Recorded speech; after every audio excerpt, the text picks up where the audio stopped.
Пратениците ќе трагаат по политичка одговорност за трагедијата во Кочани, но дали во проширен формат се уште не е дефинирано.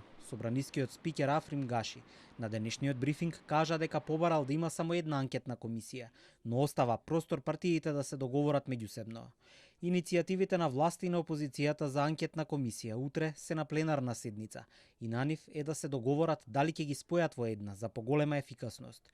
Според него се појавила дилема дали анкетната комисија може да има последици врз судскиот процес кој веќе е во тек, но пратениците аргументирале ќе се бара само евентуалната политичка одговорност, а потоа ќе има и реперкусии ако се констатира дека некој активен политичар влијаел на трагедијата.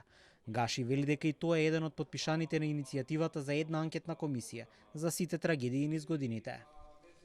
Продолжувам да настојам за вакви сензитивни теми да имаме консензуално однесување и повисок степен на разбирање. Тоа останува на одговорноста на секоја пратеничка група и секој пратеник. На 9 декември, председателот на постојаната анкетна комисија Пасиев има закажано состанок со родителите на починатите и повредените од Кочани, а истиот ден има и седница за буџетот. Имаме покана и премиерот и јас и други личности да учествуваме. Побарав од координаторот Крмов да побара од Пасиев да ја одложи комисијата за друг ден, за да може да одиме и ние.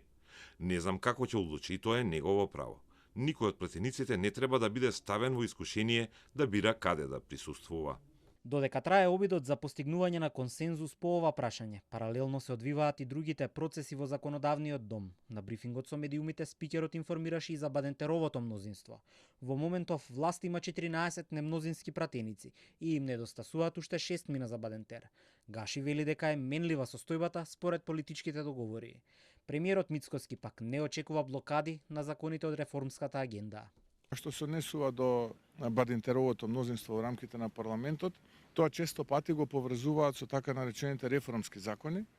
Јас не очекувам ниту еден пратеник во парламентот, кога ќе дојде таков реформски закон на дневен ред, кој што се разбира поздравен од самата канцеларија на Европската унија во земјата, да гласа против или воопшто да не гласа. Така што јас не би ги поврзувал Бадентеровото мнозинство со условно кажано реформската агенда. Закони за кои е потребно Бадентерово мнозинство се оние што се однесуваат на реформите во правосудството, како и новиот кривичен законник и изборниот законник. Поради недостиг на двојно мнозинство, се уште не се донесени измените и на законот за локална самоуправа, исто како и новиот закон за реорганизација на државната управа.